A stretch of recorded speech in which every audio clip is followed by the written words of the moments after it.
અંબાલાલ પટેલ છે જે ગુજરાતના હવામાનના જાણકાર છે, એમણે એમ કીધું છે કે આગામી 48 કલાક છે એ ખેડૂતો માટે ચિંતાજનક છે। નમસ્કાર દર્શક મિત્રો, અત્યારે કદાચ તમને ગરમીનો અનુભવ થવા માંડ્યો હશે।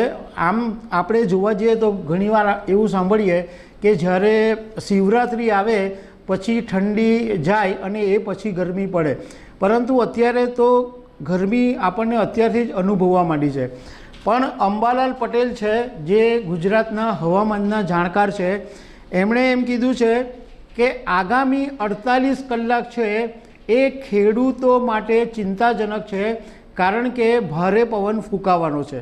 તો એના વિશે તમારી સાથે વાત કરીશું। મારું નામ રાજેશ શાહ છે અને તમે જોઈ રહ્યા છો ખબર છે.com। દર્શક મિત્રો, ગુજરાતના હવામાનના જાણકાર અંબાલાલ પટેલે એમ કીધું છે કે આજે એટલે 1 માર્ચ શુક્રવારે 15 થી 20 કિલોમીટરની ઝડપે પવન ફૂંકાશે અને આવતીકાલે એટલે કે 2 માર્ચ અને શનિવારે લગભગ 45 કિલોમીટરની ઝડપે પવન ફૂંકાશે।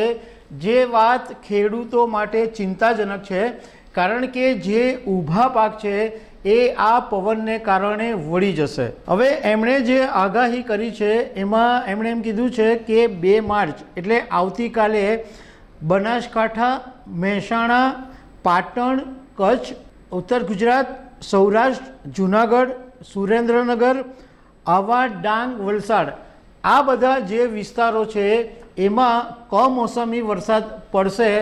અને આજે વલસાડ અને કપરાડામાં ઓલરેડી કમોસમી વરસાદ પડી પણ ગયો છે।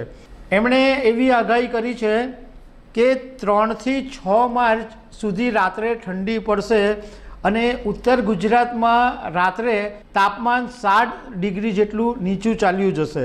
સાથે સાથે અંબાલાલ પટેલે એવું પણ કીધું છે કે ગુજરાતની અંદર શિવરાત્રિ પહેલાં ઠંડા પવનો ફૂંકાશે અને 7 માર્ચથી 12 માર્ચ સુધીમાં હવામાનમાં પલટો આવશે અને ઠંડા પવનો એવા હશે કે જે અંધારિયું ઊભું કરી દેશે।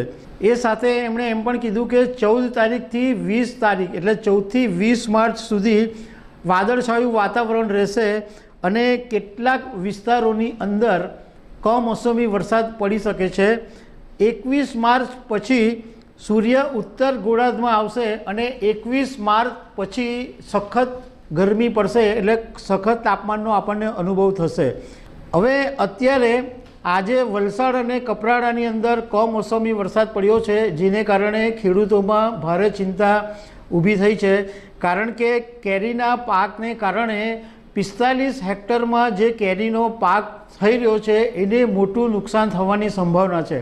આંબા પરના મોર ખરી પડ્યા છે અને ખેડૂતો એમ માની રહ્યા છે કે આ કમોસમી વરસાદને કારણે આ વખતે મોટું નુકસાન થઈ શકે છે। તો દર્શક મિત્રો, આવી અનેક વાતો સાથે અમે તમને મળતા રહીશું। Thank you very much.